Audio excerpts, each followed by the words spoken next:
verdadera y andan coqueteando con cualquier quimera.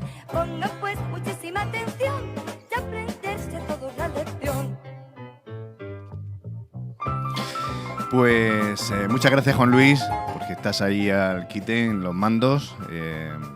Un saludo, oye, un saludo para tu madre, que yo creo que nos está escuchando desde Galicia, que hoy tenemos una representación gallega. Buenos días, mami. Bueno, buenos días.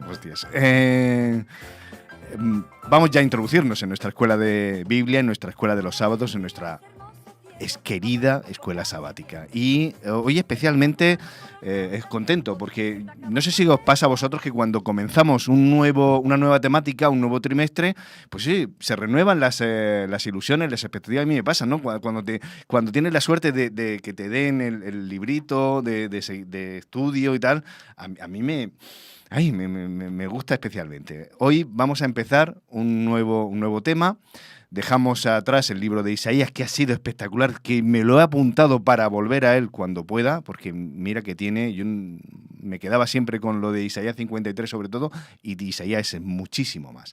Pero nos vamos a introducir en una temática, la promesa y sobre todo subtitulado El pacto eterno de Dios. Y hay una introducción muy bonita de los autores de la escuela sabática, donde nos habla un poquito de qué es esto del pacto. Mira, si os digo que os nombro pacto social, que es la base de nuestra convivencia, todo eso, casi a diario, los partidos políticos hacen acuerdos, se necesita un acuerdo, se ha roto el acuerdo, todo eso que está en nuestro contexto cultural casi a diario. Pues todos están de acuerdo en que la sociedad se mueve por pactos tácitos, ¿no? De esos pactos que no están escritos en ninguna parte así explícitamente, pero que nos ayudan un poquito a convivir, a respetarnos, entre comillas, y hacer que todo esto se esté envuelto en un contexto un poquito de tranquilidad y de paz, de sosiego. Ya no completa, de vez en cuando hay algún sobresalto. Pero fijaos, ¿de dónde venimos, no? Desde hasta el siglo XVII uno puede encontrar con que todo esto estaba envuelto en un halo de inmovilismo. Es decir, te había tocado nacer en tal sitio o en tal estrato social y mira, lo siento, si acaso, de acuerdo con tus creencias, en el más allá tendrás recompensa o no. Pero a partir del siglo XVII, y sobre todo también a partir de la Reforma, empieza uno a plantearse ciertas cosas. Y hay algunos autores, Hobbes, Locke, Rousseau, que casualmente están en un contexto reformado, donde empiezan a plantearse de dónde viene esto de la autoridad, la paz social, en qué se construye, en qué se basa, ¿no? Tenemos esos cuestionamientos a los reyes absolutistas, hay parlamentos por en medio. Bueno, pues a partir de este momento empieza uno a plantearse de dónde viene todo esto, cuál es la base de nuestra convivencia. Y hasta hoy, que todavía seguimos planteando. ¿Y si ahora nos metemos en un contexto de creyentes, donde como cristianos uno se acerca a la Biblia, ponemos en la ecuación a Dios y decimos, ¿y nuestro pacto? Fijaos, somos cristianos y nos hemos bautizado, hemos hecho un pacto con Dios, y seguimos utilizando la palabra. Ese pacto, esa constante, ¿no? En la historia de los creyentes y en la Biblia. ¿De dónde sale? Pues es lo que vamos a ir viendo este trimestre, a lo largo de lo que significa pues ese acuerdo que hemos hecho, no solo a nivel personal, sino a nivel de iglesia, a nivel de grupo y sobre todo de dónde viene, si es que, como al parecer, es Dios quien ha promovido ese primer acuerdo con la humanidad. Y lo vamos a hacer hoy refiriéndonos a cómo empezó todo. Nos vamos a ir al Génesis, a cómo está reflejado esta idea un poquito en el contexto del primer libro reflejado en la Biblia y vamos a ver un poquito con qué nos topamos. Pero antes de nada, recordaros que estamos en directo, que tenéis el WhatsApp 601 43 44 93 para dejar vuestros comentarios, como ya lo están haciendo algunos amigos y hermanos.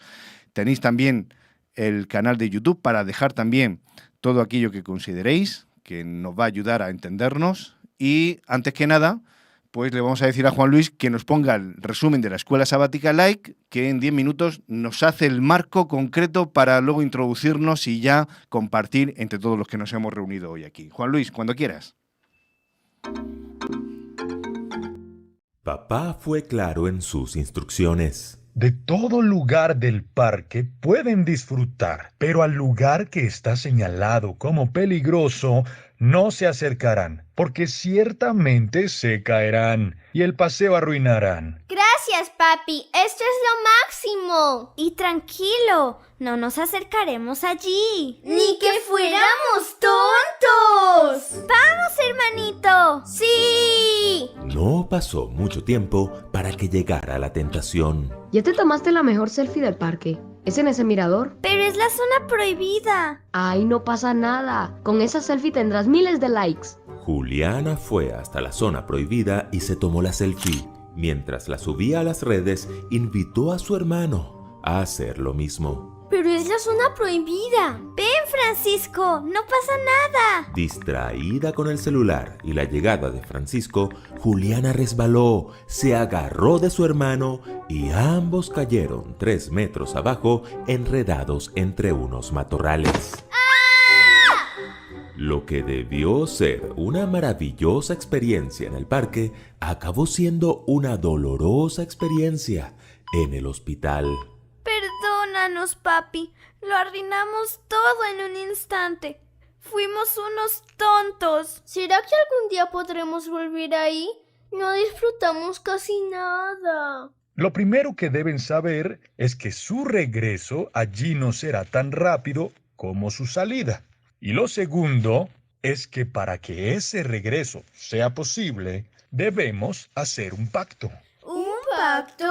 Sí, un pacto. Escuela Sabática Like presenta la serie El Pacto Eterno de Dios. Lección 1. ¿Qué ocurrió?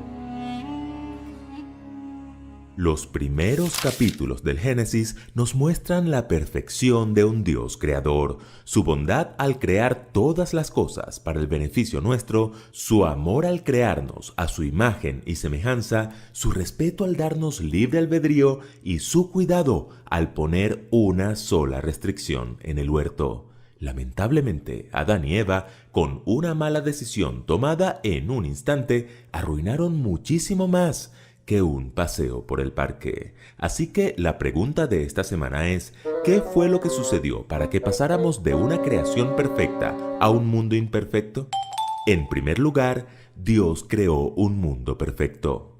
Génesis 1:1 es algo así como un pequeño gigante. ¿Saben por qué? Porque es un versículo pequeño. Pero es grande en información. Correcto, la declaración es breve. En el principio creó Dios los cielos y la tierra, pero en esa corta oración se nos dan 4 noticias que responden a las preguntas fundamentales de la humanidad. La primera noticia es que revela la existencia de Dios, es decir, lo primero que escucha el mundo al encender Radio Génesis Estéreo es a un reportero que dice a todo volumen: «Atención, mucha atención. Dios sí existe». La segunda noticia es que ese Dios real es un Dios que crea. El verbo hebreo bará, que en nuestras Biblias se traduce como creó, nos presenta a Dios como un poderoso creador.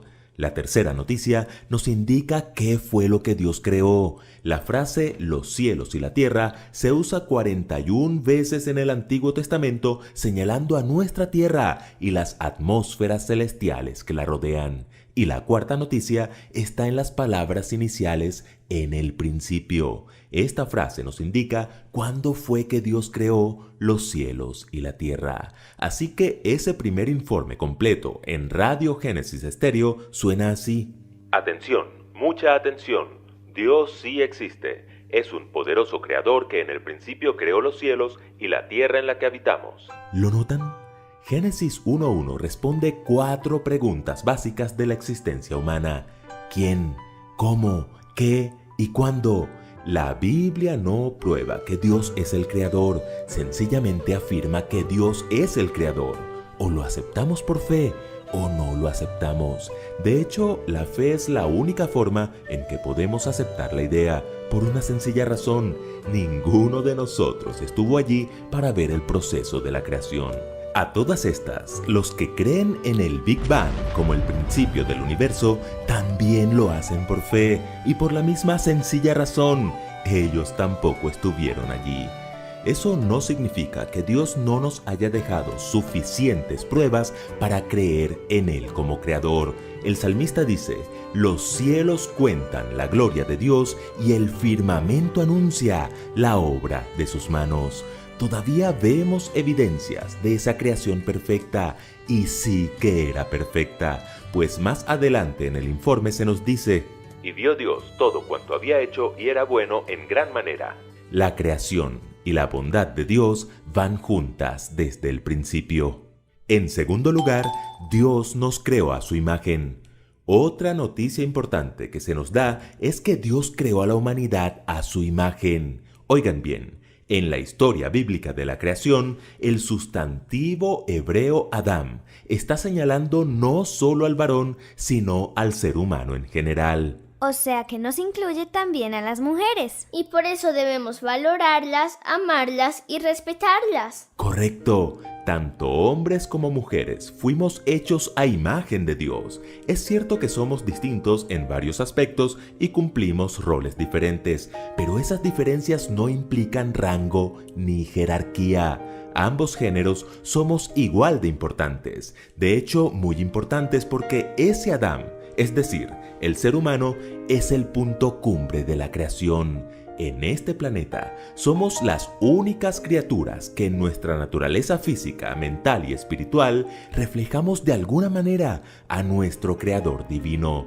Obviamente no somos dioses, pero tampoco somos animales, ni siquiera animales de inteligencia superior. Somos humanos, una raza que Dios creó a su imagen para tener un vínculo especial con nosotros. Es por eso que las primeras palabras de Dios al hombre y la mujer fueron para bendecirle.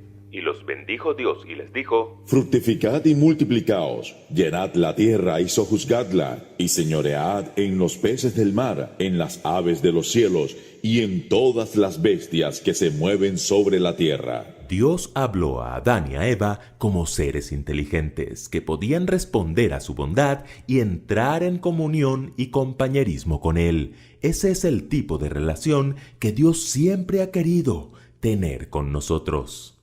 Y en tercer lugar, el hombre arruinó todo y Dios quiere restaurarlo. Repasemos. ¿Cómo creó Dios al mundo? Perfecto. ¿Cómo creó Dios al hombre y a la mujer? ¡Perfectos! Entonces, ¿qué ocurrió?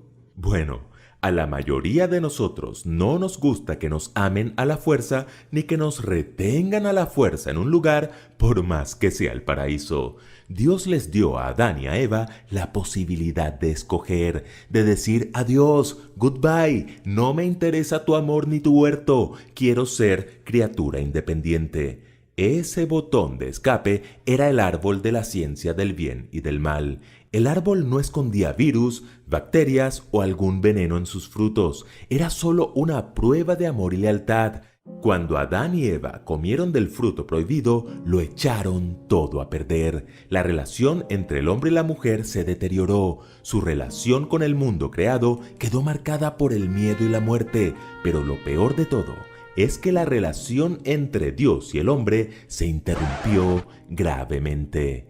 Afortunadamente para nosotros, el Dios que nos informa Génesis es un Padre de amor. Pero Dios llamó al hombre y le preguntó: ¿dónde estás? Esas dos palabras, encerradas entre signos de interrogación, conforman el primer sermón evangélico. Con ese ¿dónde estás?, Dios le estaba diciendo al hombre: no estoy dispuesto a perderte, he venido a buscarte y pronto iré a buscar y a salvar lo que ahora está perdido. En esa misma escena, Dios dio las primeras vislumbres del pacto al resumirle a la serpiente, a oídos de Adán y Eva: y pondré enemistad entre ti y la mujer, y entre tu simiente y la simiente suya. Esta te herirá en la cabeza, y tú le herirás en el calcañar. El mensaje de esperanza por parte de Dios habla de un conflicto entre la serpiente y la mujer y sus respectivas descendencias, pero ese conflicto terminaría con la aparición victoriosa del Mesías, simiente de la mujer, dando un golpe mortal a la cabeza de Satanás, mientras que éste solo podría herirle el talón. Esa segunda oportunidad que Dios les dio a Adán y a Eva sigue vigente hoy, pero así como la marcha era un asunto de elección, el regreso a los brazos del Padre también lo es, y la condición es la misma que se les dio a los niños para volver al parque: participar del pacto. Si diereis oído a mi voz y guardareis mi pacto, vosotros seréis mi especial tesoro sobre todos los pueblos. En la siguiente entrega les informaremos acerca de los elementos básicos del pacto. Génesis, volvemos a Esperanza Murcia Radio, y muchísimas gracias al equipo de Escuela Sabática Live, que prepara unos resúmenes que a mí me gustan mucho, sobre todo me ayudan a centrarme, a no perderme, y vamos ya a lo que es el tema, porque en este contexto, sin dejar de lado y teniendo siempre un poquito así encima de la cabeza todas las implicaciones de lo que significa esto del pacto, que tendremos varias semanas por delante para ahondar en ello, la propuesta es: ¿por dónde empieza esto? ¿Por dónde comienza? Y en Génesis tenemos la creación. Está muy, muy conocido, ¿no?, el relato del Génesis, más allá de que, bueno, pues no hay muchos cristianos que se lo creen al pie juntilla, otros que lo relativizan y lo ponen en cuestión, y entre medio muchos también que se sitúan como: vale, de aquí cojo esto, de aquí cojo lo otro. Yo os voy a decir una cosa: cada vez que lo leo, y cada vez que lo leo más, digo, madre mía, cuántos detalles hay, cuántas enseñanzas. Y la primera, yo creo que la Escuela Sabática Live nos lo ha puesto. Es que no se plantea, no se cuestiona si Dios existe o no. Dios existe. En el principio Dios estaba ahí. Y a partir de aquí, venga, empezamos. ¿Qué nos plantea esto Génesis en los primeros capítulos? ¿Quién se anima?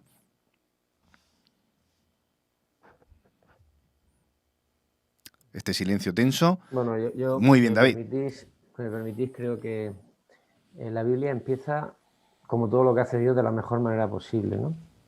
No sé si alguna vez habéis pensado por qué la Biblia empieza así. Yo me lo he planteado muchas veces, ¿no? Esta semana lo he vuelto a hacer. Dios no prueba, no pretende demostrar, ¿no?, como en un laboratorio, su existencia. Dios existe, punto. Hace falta un poquito de fe, efectivamente, hace falta un poquito de fe. También hace falta un poquito de fe para creer la doctrina contraria a la creación, que es la evolución, ¿no? O un muchito de fe. Entonces, Dios plantea su existencia, y de la existencia de Dios surge todo lo demás, ¿no? Como digo, Dios no lo demuestra, simplemente dice: yo existo, y de mi existencia deriva todo lo demás, ¿no? Quizá para aquellos que nos escuchen, si no creen en Dios, pues puede ser que esto no les diga nada, ¿no? No les sugiera nada, pero me gustaría que aquellos que nos escuchen por lo menos se lo planteen, ¿no? Puedan plantearse su vida entendiendo que hay una fuerza superior, un ser superior, ¿no?, que trajo a la existencia todo lo que existe, y que puedan plantearse su vida sobre este fundamento, ¿no? Quizá sería diferente, y quizá sería interesante también el que pudieran dar cabida, por una vez, ¿no?, a creer que existe Dios, y que Dios es un creador, ¿no?, creador de todo lo que hay, y que además creó al hombre y lo situó en una posición privilegiada con respecto al resto de la creación, ¿no? Para mí eso es fundamental, ¿no? Y creo que sería la base del estudio de la lección de esta semana, o del estudio de esta semana, y de lo que estudiaremos las próximas 12 semanas, ¿no? Uh-huh. Hombre, y a lo mejor sumar también, si os parece, pues alguna reflexión con respecto a si tenemos suficiente información o no para llegar a conclusiones, ¿no? Yo suelo ser no muy amiga de teorizar demasiado, ¿sabes? Es muy fácil que ahora nos pongamos a imaginar: oye, ¿cómo sería el fruto prohibido? Oye, ¿cómo serían aquellos árboles? Oye, ¿cómo serían ellos físicamente? ¿Ellos harían la digestión igual que nosotros? Es decir, a veces escuchamos, ¿sabes?, como teorías, muchas teorías. Es muy fácil crear hipótesis, ¿no? Sin embargo, cuando me he acercado a la lección de esta semana, yo decía: uy, qué pocos textos bíblicos vienen en la lección, qué curioso, ¿no? Y de repente, cuando te sientas tranquilamente y intentas responder las preguntas que nos hace la lección, que son bastante directas y nada fáciles, dices: uy, espera, que en realidad tengo mucho que pensar sobre la información de la que dispongo. Es posible que si nos sentamos con calma y leemos Génesis tranquilamente, descubramos que tenemos bastante información sobre la que reflexionar y que sería a lo mejor, no sé, más aconsejable que intentemos sacar provecho de los textos de los que disponemos y a lo mejor no teorizar tanto, aunque nos gusta hacer así una visión peliculera a veces, ¿no? Del Edén y de cómo sería y de cómo será y todas estas cosas. Pero la verdad es que si te sientas y empiezas a ver los textos y empiezas a preguntarte algunas de las preguntas que luego seguramente plantearéis, hay mucha más riqueza de la que, ¿verdad?, en un principio pueda parecer. Y ya el hecho de decir Dios lo ha creado todo, ya es una idea muy linda para empezar a pensar, ¿no? Y para llegar a conclusiones. A mí me gustaría que, porque lo hayamos dicho muchas veces, creo que es importante que volvamos a leer Génesis 1, 26 y 27, porque nos expresa quiénes somos y de dónde venimos. Y el resto será, como veremos a lo largo de la serie, pues la forma en que Dios se relaciona con nosotros. La Biblia no habla del ser humano, la Biblia habla de Dios. Entonces, fijaos, venga, vamos a jugar un poquito con los pronombres, ¿vale? Que me gusta muchísimo. Dice, entonces dijo Dios, hagamos al ser humano a nuestra imagen, conforme a nuestra semejanza. Y esa conjunción copulativa le da toda la fuerza al texto. Y señoree en los peces del mar, en las aves de los cielos, en las bestias, en toda la tierra, todo animal que se arrastra. Es decir, Dios establece el orden de la creación. Dios en primer lugar, el ser humano en segundo lugar y el resto de la creación. Y establece una serie de fuerzas que van a permitir, por lo menos en principio, van a permitir el diseño de Dios hacia el planeta recién estructurado, reordenado, o como queráis llamarle. Y fijaos, dice, porque en el versículo 26 emplea el verbo hacer, no emplea el verbo crear. El verbo crear aparece solo para él y para ella. Eso en el texto bíblico es muy importante, porque el hacer es el fabricar de una materia existente, pero el crear no. El crear en la Biblia solamente tiene sujeto a Dios, no tiene ningún otro sujeto, porque el ser humano no puede crear, el ser humano puede fabricar o puede manufacturar. Entonces, y fijaos lo que dice. Dice, y creó Dios al ser humano a su imagen. A imagen de Dios lo creó, ¿veis? Singular, singular. Varón y hembra los creó. Pasa al plural. Es decir, hay un diseño inteligente, inclusive en la redacción de este texto. Entonces, la imagen de Dios, para abrir el diálogo, es decir, se ha hablado muchísimo filosóficamente de ello, pero el texto tal y como está redactado en el texto al cual hacíais alusión entonces, la imagen de Dios es la capacidad que Dios dio al ser humano de manejar su creación según el criterio divino. Es decir, el texto en el mundo filosófico hebreo, no permite empezar a hablar, como decía Esther, y tiene ombligo y tiene el cabello blanco. No. Es decir, la Biblia es un texto de relaciones interpersonales. Entonces, desde el principio, la creación establece los 3 niveles en los cuales tendremos que desarrollar toda la existencia del ser humano hasta que Jesús vuelva por segunda vez. Entonces, y dice el texto, les dijo que gobernaran, sojuzgaran la creación. Este era el diseño original. Entonces, iremos viendo poco a poco cómo se va desarrollando esto y cómo deja de serlo en el momento que la Biblia también en Génesis lo plantea. Por lo tanto, somos una creación especial. El verbo crear solamente aparece 3 veces en Génesis 1.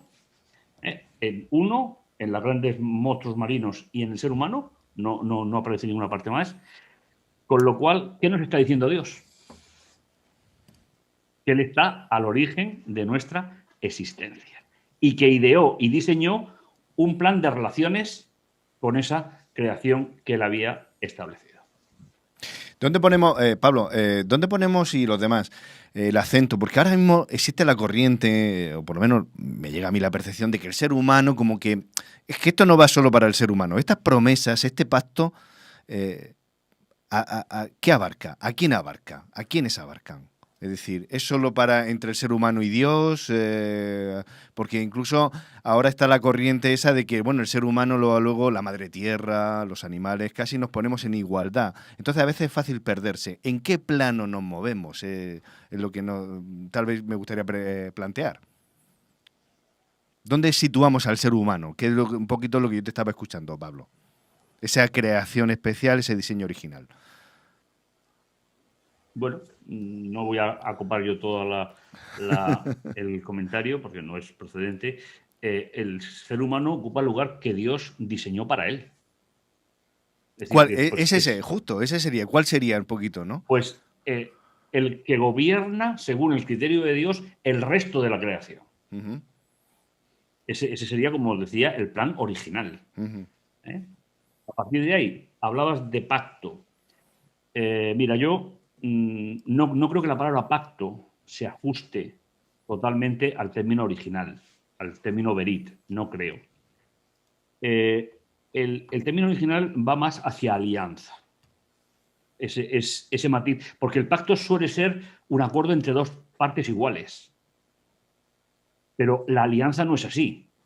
La alianza es Dios desciende hasta la situación del ser humano y establece por su propia voluntad y por su propia esencia cómo va a mantener la relación con el ser humano a lo largo de toda la historia. Uh-huh. Entonces, no se negocian las cláusulas, no se negocia el desarrollo de la alianza, la acepto o la rechazo, pero es unilateral. Dios establece la forma de rescatar a la humanidad. Con lo cual, yo personalmente el término hebreo lo prefiero, y lo he hablado con algunas personas que saben, prefiero más alianza que pacto. Ajá. Supongo que será un matiz. Vale. Merche y Óscar, hablamos de Génesis. ¿Qué os sugiere a vosotros? Porque a mí lo que me sugiere son preguntas y respuestas. Yo imagino a aquellos sentados, iba a decir, ponte a escribir el libro, y ni siquiera se lo planteaba, es decir, se juntaban en aquellas tiendas multitudinarias en el desierto y se contaban los relatos, que tiene que ser aquello, bueno, un gozo, ¿no? Y yo sería de aquellos que me sentaría y tendría muchas preguntas. Y yo imagino a aquellos patriarcas diciendo, tranquilo, Juanfran, que te voy a dar las respuestas. Y yo veo aquí el Génesis, sobre todo, es un libro de respuestas, ¿no? De preguntas y respuestas. Pero, Merche, Óscar, ¿qué os sugiere a vosotros Génesis? El micro, Merche. Dale al micrófono, Merche.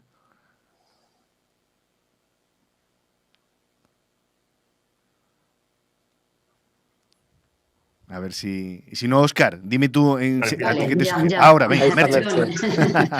Bueno, a mí en principio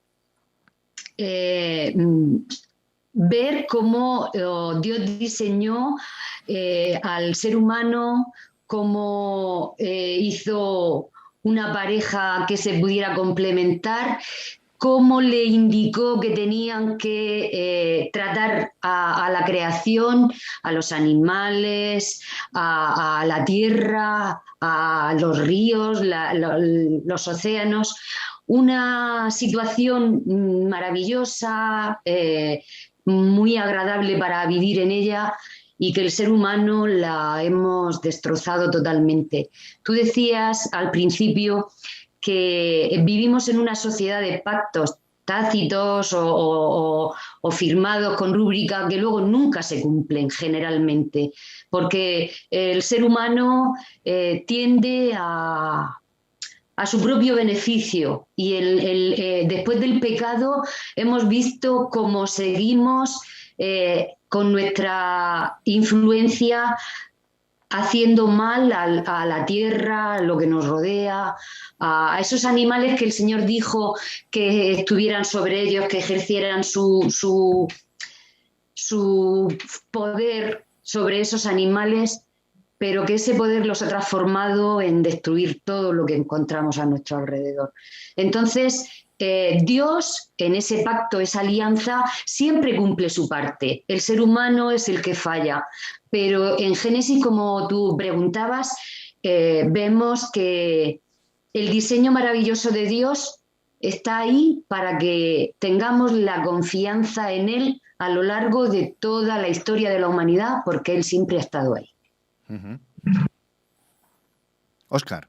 Bueno, a mí me gusta mucho Y empiezo por ahí, ¿no? El hecho de que Pablo especifique que más que pacto es alianza.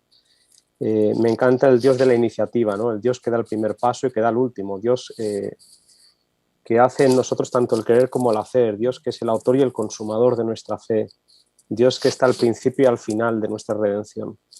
Y decías, Juanfran, ¿qué es el Génesis para nosotros? Realmente el Génesis es una historia fascinante en cuyos los primeros 11 capítulos son capítulos que parece que pasan muy de corrido, ¿no? No tenemos mucha información. ¿Cuánto tiempo estuvieron Adán y Eva en el Edén sin pecar?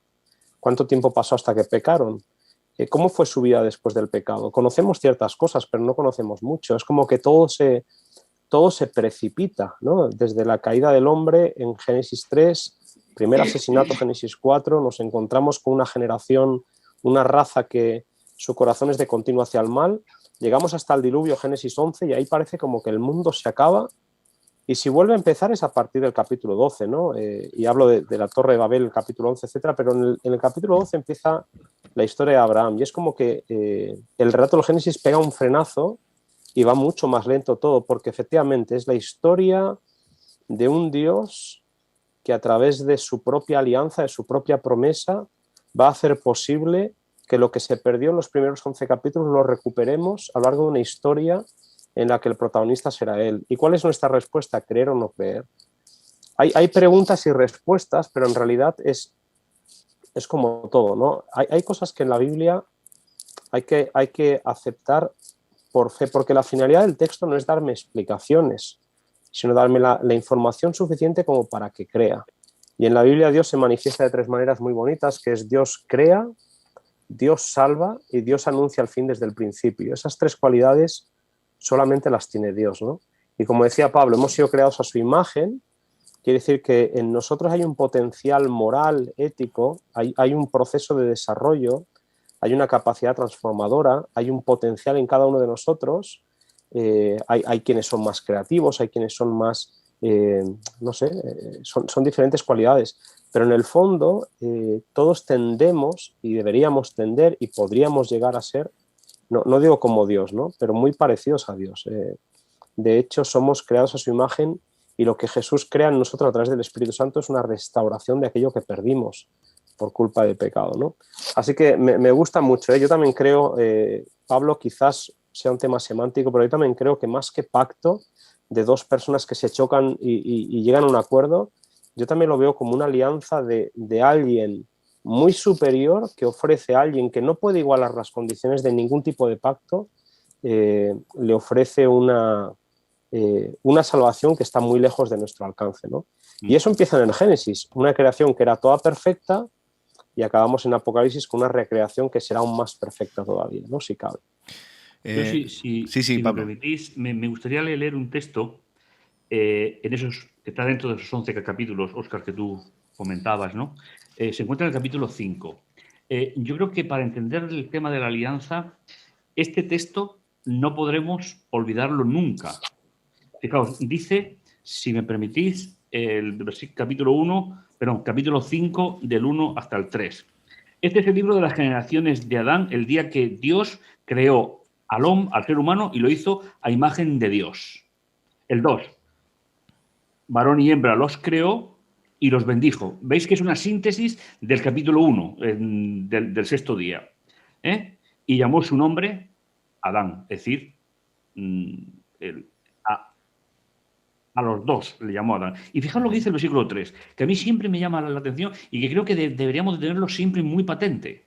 Dice, y había vivido Adán 130 años cuando engendró a su semejanza, conforme a su imagen, a su hijo, y lo llamó Set. Es decir, Óscar ha apuntado algo que va a ser fundamental. La alianza permite restaurar la imagen de Dios en el hombre. Pero desde el punto de partida, nosotros somos hechos, creados, engendrados a imagen de Adán y Eva caído. Es decir, ese es el punto fundamental para la alianza. El texto está aquí, pero no suelo verlo como lo utilizan los teólogos. Hablan del capítulo 1, pero nosotros no somos creados. Lo que fue creado fue la raza humana. Nosotros somos engendrados. Con lo cual, ¿para qué va a servir la alianza? Para restaurar la imagen de Dios en el ser humano. Con lo cual, ¿qué estamos hablando? De un lugar de encuentro. Es decir, la alianza será un lugar de encuentro de Dios con su pueblo, con Dios con la humanidad. Pero recordad, nosotros hemos nacido engendrados a imagen y semejanza de Adán y Eva caídos. A partir de aquí comienza la alianza y comienza todo el proyecto hasta, como decía el pastor, hasta que lleguemos a la restauración final.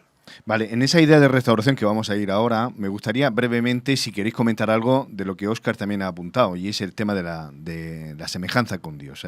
¿Dónde ponéis? Porque ha dicho Óscar ese un potencial ético, moral, hacernos un poquito lo más parecido a Dios en ese contexto. ¿Vosotros estáis de acuerdo? ¿Añadís algo más a esto? ¿Qué es esto de a imagen de Dios? Hombre, una de las posibles reflexiones que me hacía yo esta semana tiene que ver con el concepto de perfección, ¿no? Porque, bueno, yo no había reparado en esto, lo he escuchado en algún comentario y luego dándole vueltas, pues me pareció una idea, no sé qué os parece a vosotros, si podemos comentarla, de que la cuestión de la perfección es una cuestión dinámica, no es estática. Muchas veces tendemos a pensar que Adán y Eva habían sido creados perfectos, con lo cual ya estaba, no había nada que hacer, eran perfectos, con lo cual se supone no sabemos si iban a seguir así permanentemente, porque como ya estaban, pero por lo visto la cuestión del Edén y la cuestión de la creación y la cuestión de ser imagen de es algo mucho más dinámico, es algo en permanente evolución, es algo que está cambiando, es algo que tú empiezas de una manera, pero tu tendencia, ese enfoque es precisamente de crecimiento. Y si se nos dice y nos lo recuerdan que cuando seamos restaurados vamos a estar aprendiendo durante toda la eternidad, pues entendemos, ¿no? Y debemos entender que la perfección era esto. Habían sido creados con un potencial espectacular, en un mundo espectacular, con unas bendiciones que luego probablemente comentaremos en alguno de los textos. Dios los bendijo y eso implicaba también, ¿no?, más posibilidades todavía, y ese potencial era el que ellos tenían que trabajar. Y bueno, el potencial que yo tengo probablemente es una mínima, pequeña imagen, ¿no?, de esa creación en mí. A mí me gusta mucho esa idea, pensar en lo que a veces traducimos de perfección, ¿no?, y cómo puedo aplicarlo yo también a mi crecimiento, incluso como ser humano, como cristiana, ¿no? Me resulta complicado responder a la pregunta, ¿cómo seguimos siendo nosotros imagen de esa creación? ¿Cómo somos imagen y semejanza de Dios hoy? No es una pregunta fácil, ¿verdad? Solamente a través de la alianza. Es decir, no puede ser de otra forma. Es decir, mira, hay un texto en el libro de la educación que me gusta mucho, que dice que Adán y Eva fueron creados perfectos y perfeccionables. Es decir, esa frase que me la enseñó mi profesor de la asignatura de educación en Sagunto hace ya pues 3 o 4 días, es decir, me parece genial. Esa capacidad, la entrada al pecado, de momento la trucó. Pero ahora, a través que sepamos quiénes somos, no quiénes éramos, quién era la raza humana, no, eso no lo tenemos a nuestra disposición. La alianza acorta el camino entre la creación original y cómo Dios va restableciendo esa imagen en el creyente. Y finalmente, ¿qué significa la evangelización? Llegar a que las personas lleguen a entender que solamente Dios puede restaurar la imagen en nuestra existencia. A mí me parece muy práctico. Es decir, antes hablábamos de que Dios no es científico. No es que no sea científico. Es que Dios tiene que transmitirnos un texto pedagógico para que yo pueda entenderlo. Si no, no lo entendería. Entonces, el principio de la alianza es quién soy, de dónde vengo y dónde estoy. A imagen y semejanza de Adán y Eva caídos. Y entonces empieza todo el proceso de restauración. Y finalmente esa es la gran visión del Evangelio. Es decir, no son leyes, no son imposiciones, no es un Dios que castiga. No. Es un Dios de la alianza. Es un Dios del encuentro. Creo que deberíamos de rescatar esa idea y no cansarnos nunca de estar repitiéndosela a todo el mundo. Dios se acerca a ti. No eres tú quien se acerca al ser humano. Esa es la diferencia entre la religión pagana y la religión bíblica. En la pagana, el hombre busca a Dios. En la alianza bíblica, Dios busca al hombre. Es decir, a partir de ahí se pueden establecer pilares fundamentales que nos ayudarán a entender un poco lo que vamos a hacer durante la serie. Bueno, si me permites, adelante. Perdón. No, adelante. Esta semana pensaba en cuán perdido estaría el hombre si Dios no hubiese dado el primer paso. ¿Imagináis La pareja comete, bueno, se decide ir por su cuenta, se aleja de Dios, y si Dios no hubiese intervenido, ¿imagináis qué habría sido de nosotros? ¿A dónde habríamos llegado? O sea, Dios es tan maravilloso que sabe lo que va a pasar, pasa, y Él ya tiene, ¿verdad?, el as en la manga, esperando para, bueno, voy a intervenir, ¿no? Imaginad un niño recién nacido que se le deja... Adán y Eva era como un niño recién nacido que recién salidito del útero, nadie le atiende. Y se queda ahí, ¿qué duraría? ¿Qué viviría, no? Pues el ser humano tenía solución a su problema. ¿Tenemos solución a nuestro problema?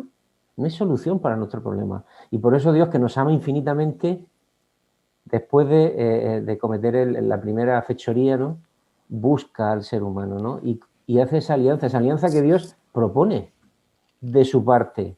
Viene enteramente de Dios. El hombre no puede aportar nada a la relación, más que aceptar lo que un padre amante, cariñoso, ofrece, ¿no?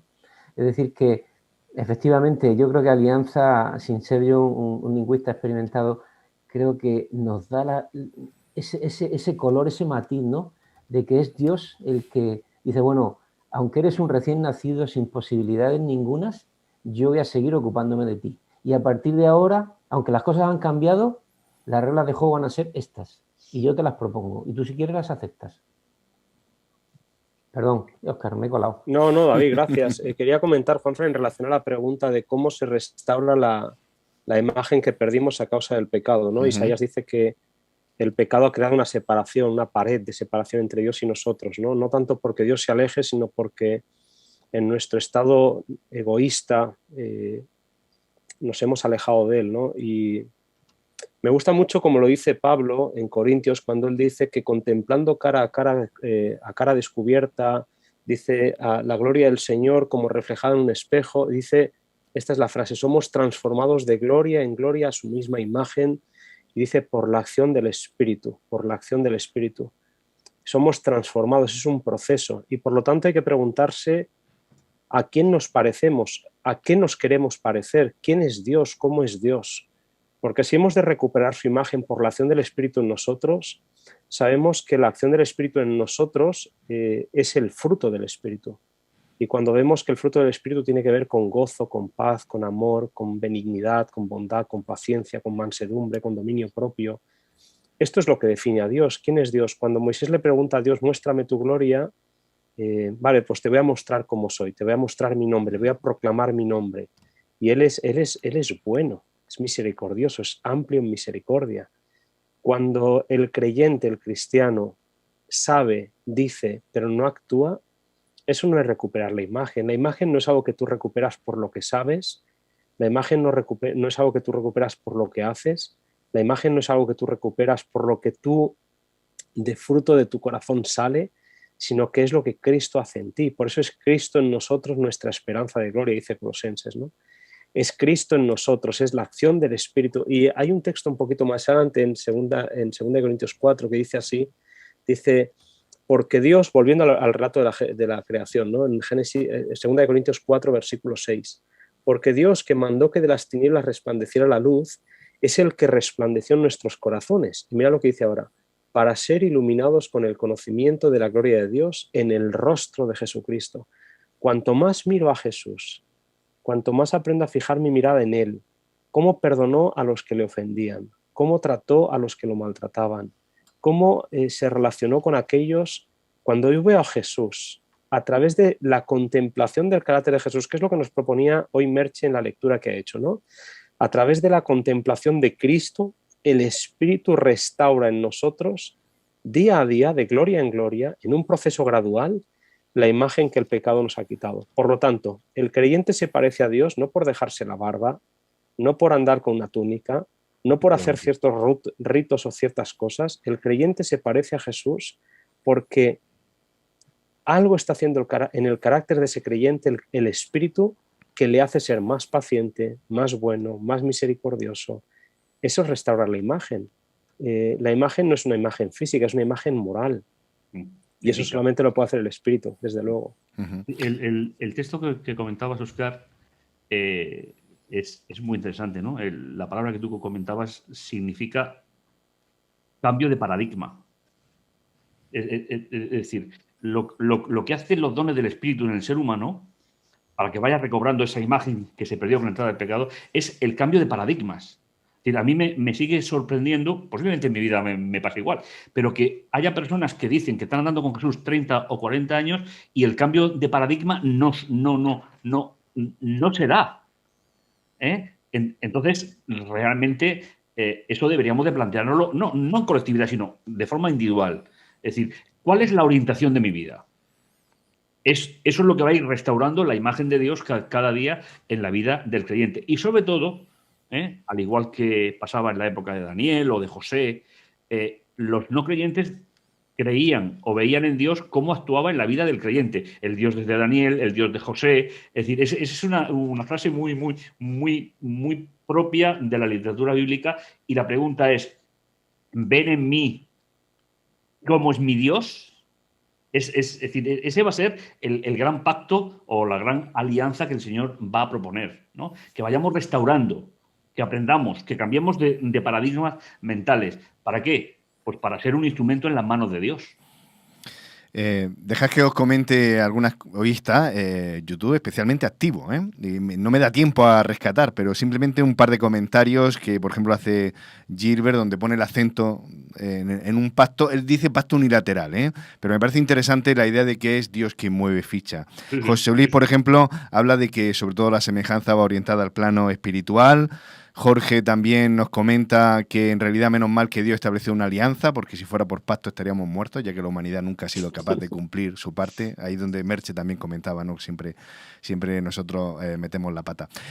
Avanzamos porque yo ya me pongo de los nervios, ya sabéis que mi pelo especialmente brilla blanco cuando miro el reloj. Dejad que os comente algo que a mí me llama especialmente la atención. Juanfra, discúlpame, solamente un pequeño matiz. Es unilateral, pero no lo es. Claro. Porque en esto Dios se hace hombre. Es que esto es lo interesante. Cristo, como hombre, cumple el pacto que el hombre no pudo cumplir. Por lo tanto, no es unilateral, porque Cristo se hace uno de nosotros para siempre. Entiendo la idea que comentaba este hermano en el YouTube. Es unilateral porque Dios toma el principio y el final, pero es que Dios se hace uno de nosotros. Y esto es lo fantástico del pacto, que Cristo, como hombre, cumple lo que el hombre no había podido cumplir, para que en Cristo todos los hombres tengamos la esperanza de la vida eterna. Así que es Dios y el hombre, pero es Cristo hecho hombre. Y esto es algo fascinante, que es el gran milagro de la encarnación, que Cristo cumple el pacto o la alianza, la cumple por nosotros, ¿no? Pero como hombre. Y esto es fascinante. Por eso sí que recomiendo la lectura del libro El Hijo de Dios de Ty Gibson, ¿no? Que es un libro que explora y expone de una forma preciosa este mensaje que estamos comentando de la alianza. Qué bueno. Yo comentaba, me parece relevante también el hecho de que Dios, la palabra de Dios es creativa de por sí. Empieza el relato de la creación, Dios dijo, y pasaban cosas. Y cuando llega el ser humano, lo que hace es bajarse y untarse. Lo humanizamos a Dios, pero se pringa, es decir, coge arcilla, moldea y sopla, ¿no? Me parece que con el ser humano tiene algo que hasta ese momento dice, mira, aquí me voy a detener, ¿no? Yo no sé si por lo menos a mí me sugiere eso, pero yo quisiera avanzar, porque sobre todo estos últimos minutos me parece que hay que destacar algo también de la lección, y es que en todo este acto creativo, con tantos detalles, hay algo que se rompe. Y aparece, porque hay un árbol. Y yo quiero hablar un poquito, que me comentéis cómo veis el tema del libre albedrío, el tema de la libertad, porque Dios crea y la creación es libre, su creación, y específicamente el ser humano tiene libertad. ¿Hasta dónde llega esa libertad? ¿Qué implica? Ponemos también ahí en el contexto, en la ecuación, lo que significa la responsabilidad, y en el marco se rompe. Ahí aparece un ser diferente, Satanás, que tranquilamente, igual que no se cuestiona la existencia de Dios, tampoco se cuestiona la existencia de una serpiente que habla, y el texto, y a partir de ahí se rompe un poquito. Y yo quisiera dedicar estos últimos minutos a un poquito cómo veis este panorama y las implicaciones que tiene. Bueno, fijaros, yo creo que el árbol no es importante, ¿no? De hecho, no sabemos ni qué tipo de fruta. Todo el mundo dice que una manzana y un no sé qué, lo mismo eran melones o sandía, yo qué sé, ¿no? No es lo importante. Yo creo que el árbol es simplemente el símbolo de la libertad humana, ¿no? que Dios le da desde el momento que lo crea con libertad, con libre albedrío, con capacidad de decidir, ¿no? Es simplemente una muestra de obediencia por amor, así lo entiendo yo, y Dios deja constancia de eso, ¿no? Simplemente. No hay árboles para animales, no, solo para el hombre, porque el hombre, Dios le ha dotado de una inteligencia que le permite relacionarse con el Creador. Eso también es muy importante, ¿no? El hombre es especial dentro de la creación porque tenemos el raciocinio de poder interactuar, hablar, comprender lo que Dios nos dice, ¿no? Y también nos da la libertad de elección. Entonces, para mí, ese árbol indefinido, que no tenía nada de importancia, era una fruta más, pero tenía el significado de que yo te echo libre y quiero que demuestres tu libertad por amor, ¿no? Es importante, David, lo que estás diciendo, porque si os dais cuenta, ¿qué fue lo que realmente hicieron a Adán y Eva? Invirtieron el orden de la creación. Pasaron algo que pertenecía al tercer estamento, lo pasaron al primero. Y con lo cual Dios pasó al tercero. Ese es el primer concepto de pecado de la Biblia. No es transgredir un mandamiento, no. Es simplemente romper un tipo de relación. Porque el libre albedrío está diseñado por Dios para una relación personal a un nivel determinado.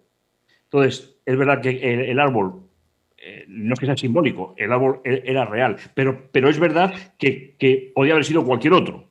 Entonces, ¿qué hace Adán y Eva? Colocan al árbol en primer lugar, cuando tenían que haberse ido a hablar con Dios sobre la serpiente y no al revés, que esa es otra historia, ¿vale? Entonces, ¿qué hicieron? Invertir el orden de la creación. Y ahí es donde empieza todo el problema. Y Dios está permanentemente intentando restaurar ese orden de la creación a través de la alianza. ¿Y os parece que a lo mejor podemos sumar también la idea de que muchas veces el conocimiento de Dios no es suficiente? Quiero decir, en su momento, Lucifer, que conocía a Dios, tenía acceso, ¿no?, al trono de Dios, vivía en el cielo, perfecto. Al mando de un montón de ángeles, también decidió hacer lo contrario. Él conocía, él sabía. Y al igual que los demonios creen también y tiemblan porque saben de qué estamos hablando, el ser humano pues también tenía acceso a un conocimiento, pero al final depende de tu elección, depende de lo que hagas. Ese es tu libre albedrío. Puedes estar en lo más alto del cielo y escoger hacer lo contrario. Puedes estar en el Edén recién creado, bueno, recién no lo sabemos, antes lo comentaba Óscar, es verdad, no tenemos ni idea de cuánto tiempo había pasado desde la creación hasta ese momento, no lo sabemos, pero estábamos en una situación perfecta, en pleno Edén, creados para disfrutar de las maravillas del Edén, con un potencial de crecimiento y de disfrute además de la belleza de la creación, y sin embargo podemos escoger otra cosa. Es más que el conocimiento, es más que la verdad presunta relación que tenemos. Incluso dentro de esa relación podemos escoger otra cosa. El amor está por encima y efectivamente muchas veces nos olvidamos de eso. No es una simple relación, es que yo dentro de ese amor decida efectivamente cumplir con esa alianza. Mucho más que conocer, más allá es escoger.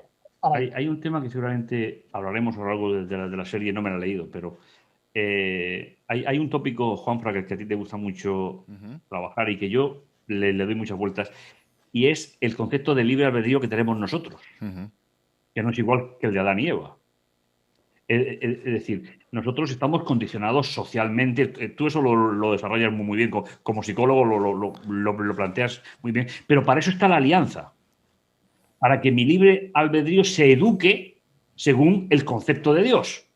Pero es que esa no es la situación de Adán y Eva. A Adán y Eva se le puede reconocer el libre albedrío en toda su dimensión. Recién creación, recién diseño, nosotros no.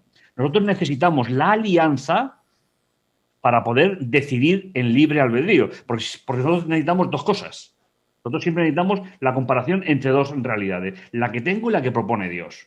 Entonces, es verdad que nosotros estamos muy limitados en el libre albedrío hoy, pero tenemos la alianza, con la cual el verdadero creyente sabrá acercarse a Dios como Dios se ha acercado a él. Entonces, creo que el libre albedrío es diferente al que tenían Adán y Eva, que el que tenemos todos los hijos de Adán y Eva posteriormente. Y por eso Dios tiene que intervenir como lo hace.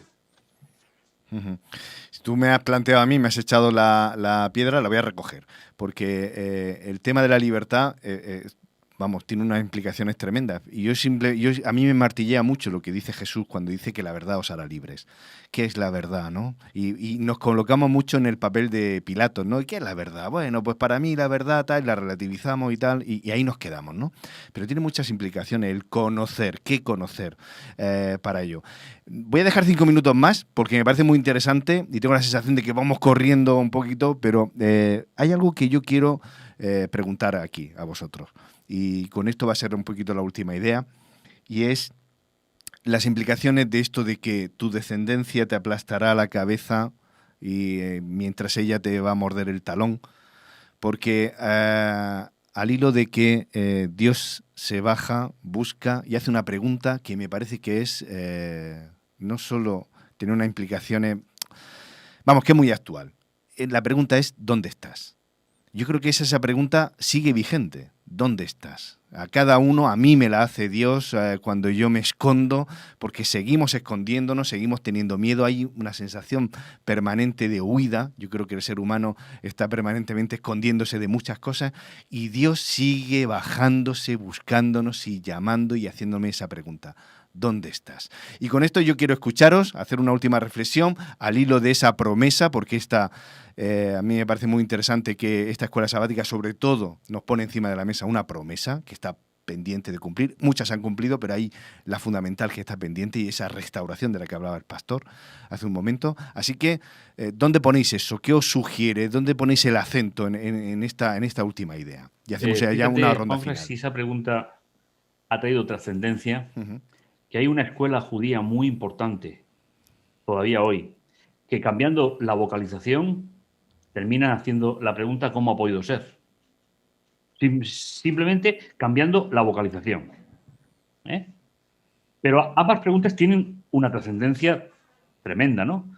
Es decir, ¿dónde estás o cómo ha podido ser? Finalmente cambian dos consonantes, dos vocales en el verbo hebreo, ¿no? Pero es muy importante porque la respuesta a esas dos preguntas que son iguales, son iguales, va a dar el sentido a la alianza.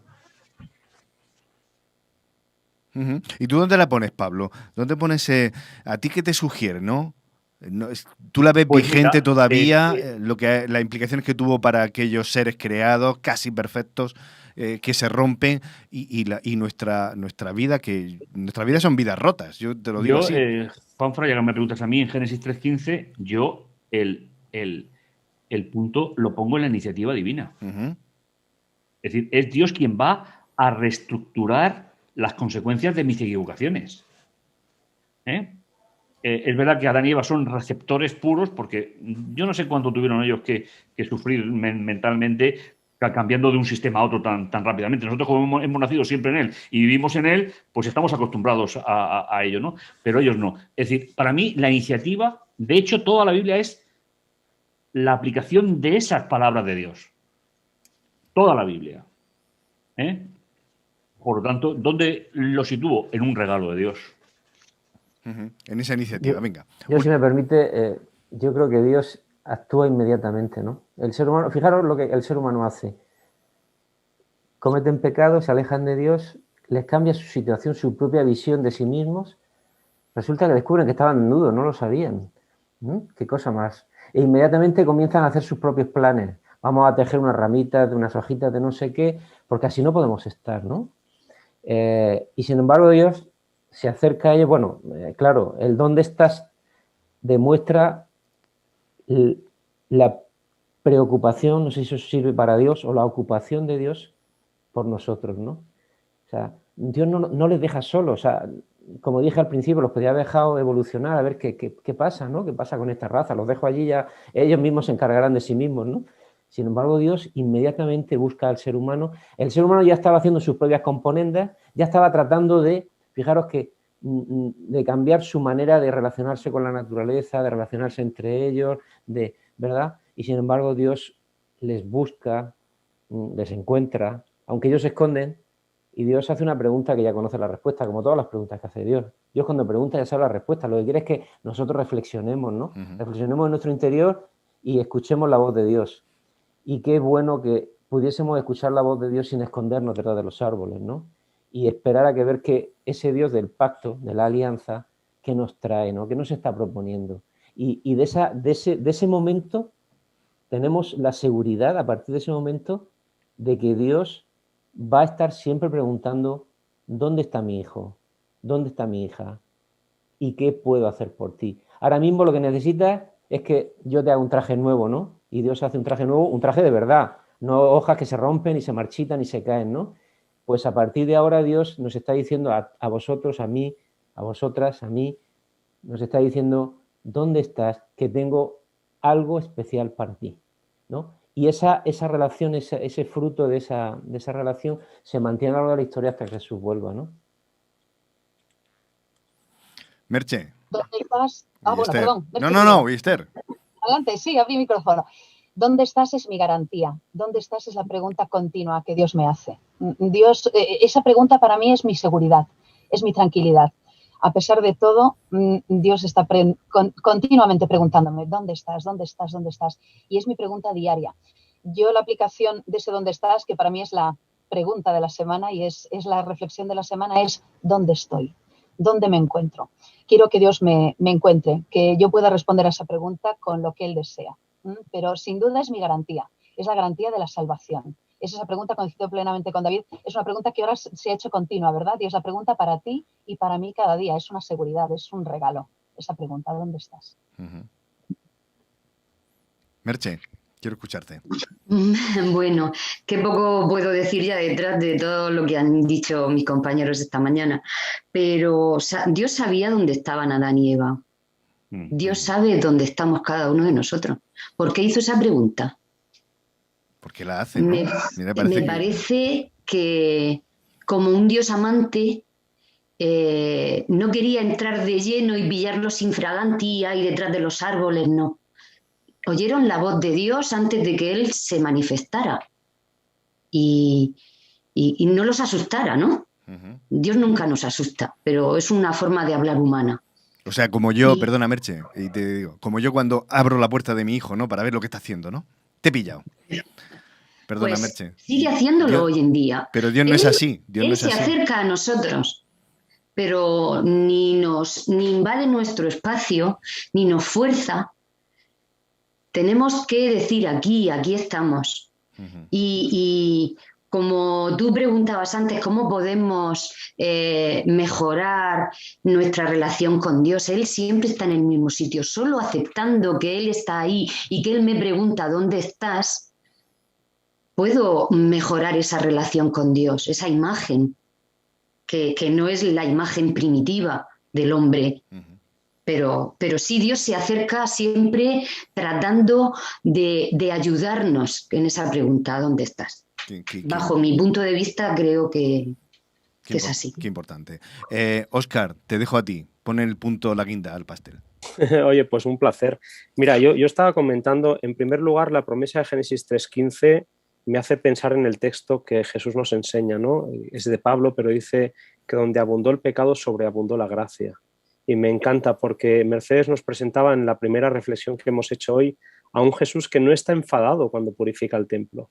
Y fijaos en este Dios que se presenta ante la raza caída, que le ha traicionado, que ha elegido la mentira en lugar de la verdad, que ha elegido a la serpiente en lugar del Creador y no está enfadado. Génesis 3:15 es la promesa de liberación, de restauración, de gracia. Y por eso para mí lo conecto con este pensamiento que comentabais o sea, Génesis 3:15 es donde abunda el pecado, donde tú te has equivocado, Dios sobreabunda con su gracia. Esto para empezar. La pregunta ¿dónde estás? Decía David, y me ha gustado mucho, ¿no? Decía, son todas las preguntas de Jesús. Pensemos en preguntas de Jesús. Cuando está con Bartimeo dice, ¿qué quieres que te haga? Está ciego, el ciego delante, ¿qué quieres que te haga? Es que el ciego podría haber dicho, jolín, pues me gustaría que mis padres tuvieran una casa más grande, pero es que lo que el ciego debe reconocer, que su problema no es que sus padres vivan en una casa pequeña o grande, sino que él está ciego. Entonces, la pregunta de Jesús tiene que ver con el hecho de que yo reflexione, ¿dónde estás? ¿Qué te está pasando? ¿Cómo has llegado al punto en el que has llegado? ¿Te das cuenta de lo que has hecho? No es un tema de reprimenda, no es un tema de castigo, es una oportunidad para apreciar lo mucho que Él me ama, ¿no? La pregunta está, ¿y quién dice la gente que soy? Él ya sabe lo que dice la gente que es, pero después viene la pregunta que a Él le interesa, ¿y vosotros quién decís que soy? Porque en la respuesta viene la confesión. Y me encanta, ¿no? Las preguntas de Dios es un espacio de diálogo porque el énfasis, y ahí estoy totalmente de acuerdo con Pablo, el énfasis siempre es relacional. Toda la historia bíblica es la historia de una relación en la que Dios se empeña en amar y el hombre se empeña en darle la espalda. Dios se empeña en amar y el hombre se empeña y nos empeñamos en darle la espalda. Pero este es nuestro Dios, un Dios maravilloso, un Dios que es verdad que no tendrá por inocente al culpable para siempre, porque hay un momento en el que todo este diálogo que Él establece, toda esta búsqueda del hombre de Dios hacia el hombre, pues llegará un momento en el que cuando Él vea que ya nadie más responde a esa gracia, todo esto se terminará. Pero estamos en un proceso en el que hoy más que nunca sabemos que lo que Satanás nos ha estropeado, Dios en Cristo ya lo ha restaurado y que lo mejor está por venir, ¿no? Así que me parece que es fascinante que estemos en los últimos coletazos de una historia que inició el pecado en Génesis 3, pero que estamos, por la gracia de Dios, cerca de verla finalizar, ¿no? Así que muy bonito, toda esta lección y toda esta escuela sabática, todo este programa que nos proponen, creo que va a ser muy interesante. Claro que sí, yo la verdad que estoy muy expectante porque se nos avecinan semanas muy, muy bonitas para poder reflexionar juntos. Simplemente dar las gracias a todos los que habéis participado en el chat. Es innumerable, yo soy incapaz de seguir todos los comentarios, pero voy a rescatar simplemente los últimos, donde este va por mí, porque yo decía lo de la verdad os hará libres y Ángela me dice, la verdad no es un concepto ideal, la verdad es una persona, me pone el punto central para que no me pierda. Y, por ejemplo, José Luis habla de, con cuerpo, mente y espíritu es fácil y difícil a la vez conseguir ese equilibrio y la estabilidad, ¿no? Hablando un poquito, había un diálogo entre los oyentes de lo que significaba, ¿no?, estar al lado de Dios. ¿Dónde estáis?, dice Gilbert, lo conecta él con la pregunta de Elías en Primera de Reyes. O Isabel dice, actualmente sigue buscándonos y abre comillas, yo estoy a la puerta y llamo. Me parece impresionante y hay que dar las gracias a todos los que estáis al otro lado y nos ayudáis a mejorar y a comprender esto mejor. Hacemos un punto y seguido. Os doy las gracias a todos los que habéis participado y yo me lo he pasado muy bien, pero la verdad que me he pasado del tiempo, así que nos preparamos ya porque vamos a la reflexión principal de la mañana. Hoy está con nosotros Óscar y es un privilegio y un gustazo, un placer poder contar contigo. No nos movemos, nos va a refrescar con unos segundos musicales para que podamos tomar ese vaso de agua o levantarnos del asiento, estiramos las piernas. Tenemos una pequeña referencia y una pequeña historia bíblica para los más niños, especialmente para mí, y nos metemos de lleno en cantar un himno para introducirnos con el mejor ánimo a la reflexión que hoy, como os digo, comparte Óscar con nosotros. Juan Luis.